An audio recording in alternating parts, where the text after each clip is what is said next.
ನಮಸ್ಕಾರ. ಕಳೆದ 2 ಸಂಚಿಕೆಯಿಂದ ನಾವು ಹೇರ್ ಕೇರ್ ಹೇಗೆ ಮಾಡ್ಕೋಬೋದು ಮನೇಲಿ ಅನ್ನೋದ್ರ ಬಗ್ಗೆ, ಹೋಮ್ ರೆಮಿಡೀಸ್ ಬಗ್ಗೆ ತಿಳ್ಕೊಂಡ್ವಿ. ಹಾಗೆ ಈ ಸಂಚಿಕೆಯಲ್ಲೂ ಇದಕ್ಕೆ ಮೂಲ ಕಾರಣಗಳೇನಾಗ್ಬೋದು, ಮತ್ತು ಮನೆಯಲ್ಲೇ ನಾವು ಹೇರ್ ಮಾಸ್ಕ್ ಮತ್ತು ಹೇರ್ ಕಂಡೀಷನರ್ ಅಥವಾ ಯಾವ ರೀತಿ ಮನೆಯಲ್ಲೇ ನಾವು ಈ ಮನೆಮದ್ದುಗಳನ್ನ ಹೇಗೆ ತಯಾರಿಸ್ಕೋಬೋದು ಅನ್ನೋದು ಇಂದಿನ ಸಂಚಿಕೆಯಲ್ಲಿ ತಿಳ್ಕೊಳ್ತಾ ಹೋಗೋಣ. ಈ ಮೇನ್ ರೀಸನ್ಸ್ ಏನಾಗುತ್ತೆ ನಮ್ಮ ಹೇರ್ ಫಾಲ್ ಅಥವಾ ಹೇರ್ ಥಿನ್ನಿಂಗ್ ಇದಕ್ಕೆ ಅಂದರೆ ಮೇಯ್ನಾಗಿ ಐರನ್ ಲೆವೆಲ್ಸ್. ನಾವು ಯಾವಾಗಲೂ ನಮ್ಮ ದೇಹದಲ್ಲಿ ಬ್ಲಡ್ಡಲ್ಲಿ ಐರನ್ ಲೆವೆಲ್ ಹೇಗಿದೆ ಅನ್ನೋದನ್ನ ನಾವು ತಿಳ್ಕೊಬೇಕಾಗತ್ತೆ. ಇದನ್ನು ನಾವು ಪ್ರತಿ 3 ತಿಂಗಳಿಗೆ ಒಂದ್ಸಲ ನಾವು ಚೆಕ್ ಮಾಡ್ಕೋತಾ ಹೋದರೆ ನಮ್ಗೆ ಏನಕ್ಕೆ ಹೇರ್ ಫಾಲ್ ಆಗ್ತಿದೆ, ಇದ್ರ ಮೂಲ ಕಾರಣ ಏನು ಅಂತ ತಿಳ್ಕೊಬೋದು. ನಮ್ಮ ಆಹಾರ ಪದ್ಧತಿಲಿ ನಾವು ದಿನನಿತ್ಯ ಐರನ್ ಅಂಶನ ನಾವು ತಗೊಳ್ಬೇಕಾಗತ್ತೆ. ನಮಗೆ ಮನೆಯಲ್ಲಿ ಐರನ್ ಹೇಗೆ ಸಿಗತ್ತೆ, ದಿನನಿತ್ಯ ಆಹಾರದಲ್ಲಿ ಯಾವ್ಯಾವ ಪದಾರ್ಥಗಳಲ್ಲಿ ನಾವು ಐರನ್ ಯೂಸ್ ಮಾಡ್ಕೋಬೋದು, ಕಬ್ಬಿಣಾಂಶ ಹೇಗೆ ನಾವು ಮನೇಲೇ ಸಿಗೋಂಥ ಆಹಾರದಲ್ಲಿ ಪಡ್ಕೋಬೋದು ಅಂದರೆ ಮೊರಿಂಗಾ. ಇದು ಮೇನ್ ಸೋರ್ಸ್. ಇದರಲ್ಲಿ ಕ್ಯಾಲ್ಶಿಯಂ, ಮ್ಯಾಗ್ನೀಷಿಯಮ್ ಮತ್ತು ಐರನ್ ಎಲ್ಲ ಇರೋದ್ರಿಂದ, ಆ್ಯಂಟಿ ಆಕ್ಸಿಡೆಂಟ್ಸ್ ಎಲ್ಲ ಇರೋದ್ರಿಂದ ನಮ್ಮ ದಿನನಿತ್ಯದ ಆಹಾರ ಪದ್ಧತಿಯಲ್ಲಿ ನುಗ್ಗೆ ಸೊಪ್ಪನ್ನ ನಾವು ಬಳಸ್ತಾ ಹೋಗಬೇಕು. ಮತ್ತು ನಾವು ದಿನನಿತ್ಯ ಬಳಸೋದು ಕರ್ಬೇವಿನ ಸೊಪ್ಪು. ಕರ್ಬೇವಿನ ಸೊಪ್ಪು ನಾವು ದಿನನಿತ್ಯ ಆಹಾರದಲ್ಲಿ ಬಳಸ್ತೀವಿ. ಹಾಗೆ ಹೆಣ್ಮಕ್ಳು ನಾವು ಐರನ್ ಜಾಸ್ತಿನೇ ತೊಗೊಳ್ಬೇಕಾಗತ್ತೆ. ಯಾಕಂದರೆ ಪ್ರತಿ ಮಂತ್ ನಮಗೆ ಋತುಸ್ರಾವ ಆಗೋದ್ರಿಂದ ಹೆವಿ ಬ್ಲಡ್ ನಮಗೆ ದೇಹದಿಂದ ಆಚೆ ಹೋಗೋದ್ರಿಂದ ನಮಗೆ ಬ್ಲಡ್ ಕೊರತೆ ತುಂಬ ಇರುತ್ತೆ. ಬ್ಲಡ್ ಆಚೆ ಹೋದಾಗ ನಮಗೆ ಐರನ್ ಕೊರತೆ ಕೂಡ ಸ್ಟಾರ್ಟ್ ಆಗುತ್ತೆ. ಸೊ ನಾವು ಏನು ಮಾಡಬೇಕಂದ್ರೆ ಪ್ರತಿನಿತ್ಯ 1 ಹಿಡಿ ಅಷ್ಟಾದರೂ ನಾವು ಕರ್ಬೇವಿನ ಸೊಪ್ಪನ್ನ ತೊಗೊಳ್ತಾ ಬರಬೇಕಾಗತ್ತೆ. ಕರ್ಬೇವಿನ ಸೊಪ್ಪನ್ನ ನಾವು ಜಗತ್ತು ತಿನ್ನೋದ್ರಿಂದ ತುಂಬ ಒಳ್ಳೆಯದು.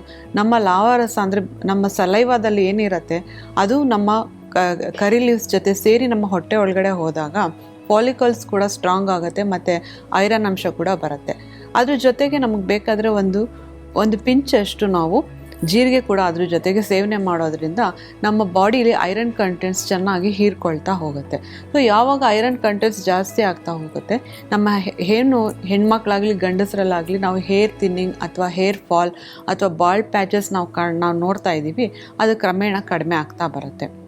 ಹಾಗೆ ನಮ್ಮ ದೇಹವನ್ನು ನಾವು ತಂಪಾಗಿ ಇಟ್ಕೋಬೇಕಾಗತ್ತೆ. ದೇಹವನ್ನು ಹೇಗೆ ನಾನು ತಂಪಾಗಿ ಇಟ್ಕೋಬೋದು ಅಂದರೆ ದಿನನಿತ್ಯ ಆಹಾರದಲ್ಲಿ ಮೊಸರು ತೊಗೊಳ್ಬೇಕು.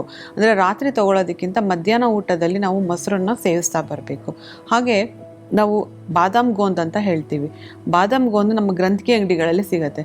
ನಮ್ಮ ದೇಹ ಯಾವಾಗ ಹೀಟ್ ಜಾಸ್ತಿ ಜನ್ರೇಟ್ ಆಗುತ್ತೆ, ನಮಗೆ ಕೂದಲು ಉದುರ್ಬೋದು, ಅಥವಾ ಮುಖದ ಮೇಲೆ ಅಥವಾ ಮೂಗು ಅಥವಾ ಮೂಗಿನ ಸಂದಿಯಲ್ಲಿ ನಮಗೆ ಒಂದು ಮೊಡವೆಗಳು ಬರೋಕ್ಕೆ ಸ್ಟಾರ್ಟ್ ಆಗುತ್ತೆ, ಅಥವಾ ನಮಗೆ ತುಂಬ ಹೀಟ್ ಆದಾಗ ತುಂಬ ಕಣ್ಣುರಿ ಎಲ್ಲ ಬರೋಕ್ಕೆ ಸ್ಟಾರ್ಟ್ ಆಗುತ್ತೆ.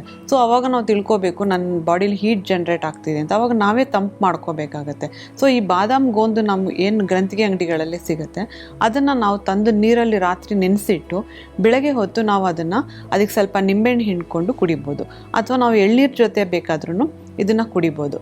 ಸೊ ಈ ಥರ ಮಾಡ್ಕೊಂಡು ಬಂದಾಗ ದೇಹ ಯಾವಾಗ ತಂಪಾಗತ್ತೆ, ಇದು ಸ್ಕಿನ್ ಮತ್ತು ಹೇರ್ ಕೂಡ ನಮಗೆ ಚೆನ್ನಾಗಿ ಬರುತ್ತೆ.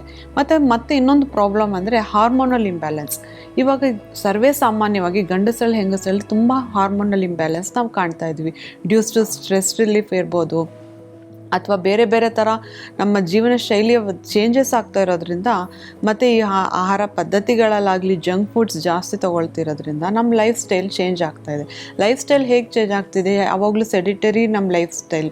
ಜಾಗದಲ್ಲೇ ಕೂತಿರ್ತೀವಿ, ಜಾಸ್ತಿ ಓಡಾಡೋದಿಲ್ಲ, ಎಕ್ಸಸೈಸ್ ಮಾಡಲ್ಲ, ಯೋಗ ಮಾಡೋದಿಲ್ಲ.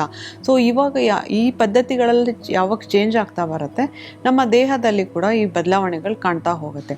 ನಮ್ಮ ದೇಹದಲ್ಲಿ ಏನೇ ಬದಲಾವಣೆ ಕಂಡ್ರೂ ಫಸ್ಟು ಅದು ನಮ್ಮ ಹೇರ್ ಅಥವಾ ಸ್ಕಿನ್ ಮೇಲೆ ತೋರಿಸ್ತಾ ಬರುತ್ತೆ. ಸೊ ನಾವು ಕಾನ್ಸಂಟ್ರೇಟ್ ಮಾಡಬೇಕಾಗಿರೋದು ಹೇರ್ ಮೇಲೆ. ಸೊ ನಮಗೆ ಈ ಒಂದು ಜೀವನ ಪದ್ಧತಿಲಿ ನಮಗೆ ಹಾರ್ಮೋನ್ ಇಂಬ್ಯಾಲೆನ್ಸಿಂದ ನಮಗೆ ಇದು ಹೇರ್ ಫಾಲ್ ಆಗ್ತಾ ಇದೆ ಅಂತಂದರೆ, ನಾವು ಇವಾಗ ಕರಿ ಜೀರಿಗೆ ಅಥವಾ ಕಲೋಂಜಿ ಅಂತ ಹೇಳ್ತೀವಿ. ಈ ಕಲೋಂಜಿನ ನಾವು ಸ್ವಲ್ಪ ಹುರಿದು ಪುಡಿ ಮಾಡಿ ಇಟ್ಕೊಂಡು ಡೈಲಿ ಬೆಳಗ್ಗೆ ಬಿಸಿನೀರಲ್ಲಿ ಕುಡಿತಾ ಬಂದರೆ ಈ ಹೈಪರ್ ಥೈರಾಯ್ಡಿಸಮ್ ಅಥವಾ ಹೈಪೋಥೈರಾಯ್ಡಿಸಮ್ ಏನು ಇವಾಗ ತುಂಬ ಕಂಡು ಬರ್ತಾ ಇದೆ, ಇದು ಸ್ವಲ್ಪ ಮಟ್ಟಿಗೆ ಹತೋಟಿಗೆ ಬಂದು ನಮ್ಮ ಹೇರ್ ಮತ್ತು ಸ್ಕಿನ್ ಕಡೆಗೆ ಇದು ತುಂಬ ಗಮನ ಕೊಡುತ್ತೆ. ಸೊ ಯಾರ್ಯಾರಿಗೆ ಇದು ಹೈಪೋಥೈರಾಯ್ಡಿಸಮಿಂದ ಆಗಿರ್ಬೋದು ಅಥವಾ ಹೈಪರ್ ಥೈರಾಯ್ಡಿಸಮಿಂದ ಕೂದಲು ಉದುರುತ್ತಾ ಇದೆ, ಅವ್ರಿಗೆಲ್ಲ ಈ ಒಂದು ಕರಿ ಜೀರಿಗೆನ ನಾವು ಪುಡಿ ಮಾಡಿ ನೀರಲ್ಲಿ ತಗೊಳ್ತಾ ಬಂದರೆ ಕ್ರಮೇಣವಾಗಿ ಕೂದಲು ಉದುರೋದು ಕೂಡ ನಿಂತು ಕೂದಲು ದಟ್ಟವಾಗಿ ಕೂಡ ಬೆಳೆಯುತ್ತೆ, ಮತ್ತು ಸ್ಕಿನ್ ಕೂಡ ಒಳ್ಳೆ ಗ್ಲೋ ಕೊಡುತ್ತೆ, ಮತ್ತು ಇದು ವೆಯ್ಟ್ ಲಾಸ್ ಕೂಡ ಹೆಲ್ಪ್ ಮಾಡುತ್ತೆ.